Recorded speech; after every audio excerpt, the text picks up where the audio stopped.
अभी कुछ दिन पहले सोशल मीडिया पर एक वीडियो देख रही थी। एक खेत था जिसमें ट्रैक्टर चल रहा था और तभी उस वीडियो में दिखा कि एक पक्षी, एक मादा पक्षी जो शायद अंडे जहां पर दिए हुए थे, उधर की ओर जब ट्रैक्टर आ रहा था और वो उस ट्रैक्टर के सामने ज्यादा कुछ कर भी नहीं सकती थी, लेकिन वो पक्षी अपने पूरे पर खोल के खड़ी हो गई अपने बच्चों को बचाने के लिए और ट्रैक्टर रुक भी गया ये देखकर। उसको ये शायद डर था, उसको ये संशय था कि कहीं उसके अंडे पर प्रहार ना हो जाए। ये एक मां का नेचुरल रिएक्शन होता है। हर मां अपने बच्चे को बचाने के लिए, अपने बच्चे को सुरक्षित रखने के लिए, अपने बच्चे के लिए अच्छा हो जाए, इसके लिए हमेशा प्रतिबद्ध रहती है। मां का शायद एक दूसरा नेचर ही है कि वो हर वक्त अपने आंख कान नाक खुले रखती है कि मेरे बच्चे सुरक्षित रहें। और ऐसे में जब हरिद्वार से, उत्तराखंड से खबर आती है कि एक औरत जो कि बीजेपी की महिला मोर्चा की एक नेत्री है, उसने 13 साल की अपनी बच्ची का पहले अपने बॉयफ्रेंड से और फिर तमाम लोगों से गैंग रेप कराया। यह सुनकर लगता है कि समाज में क्या हो गया है। एक महिला ऐसा कैसे कर सकती है, एक मां ऐसा कैसे कर सकती है। एक तरफ वो मादा पक्षी जो एक ट्रैक्टर के सामने पर खोल के खड़ा है कि कहीं उसके अंडों पर कुछ ना हो जाए, और दूसरी तरफ एक मां जो अपनी 13 साल की बच्ची को इस तरह से उसका भक्षण होने दे रही है, अपने बॉयफ्रेंड से उसका रेप करा रही है और फिर गैंग रेप करा रही है तमाम और लोगों से।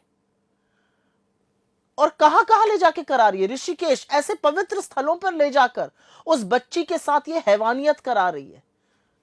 मतलब डायन भी 4 घर छोड़कर शायद किसी को अपना शिकार बनाती है, यहां पर एक मां अपनी बच्ची के साथ ये कर रही है।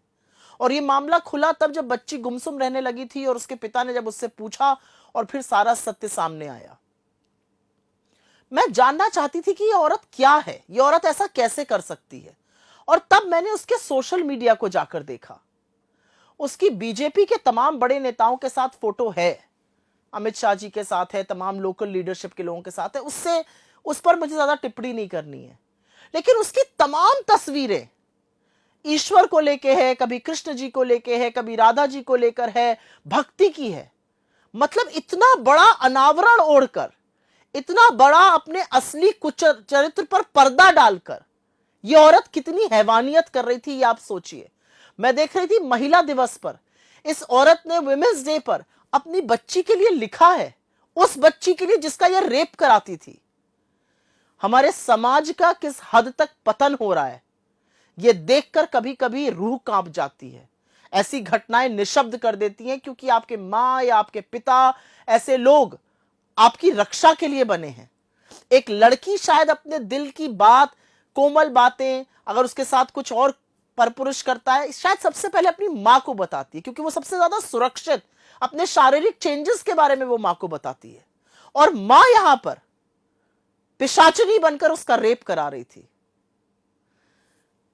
हम लोग बहुत व्यस्त हैं जीवन में, हम लोगों के पास शायद काम इत्यादि से वक्त बहुत कम निकलता है, लेकिन एक बात याद रखिएगा, आपके बच्चे आपकी सबसे बड़ी पूंजी हैं।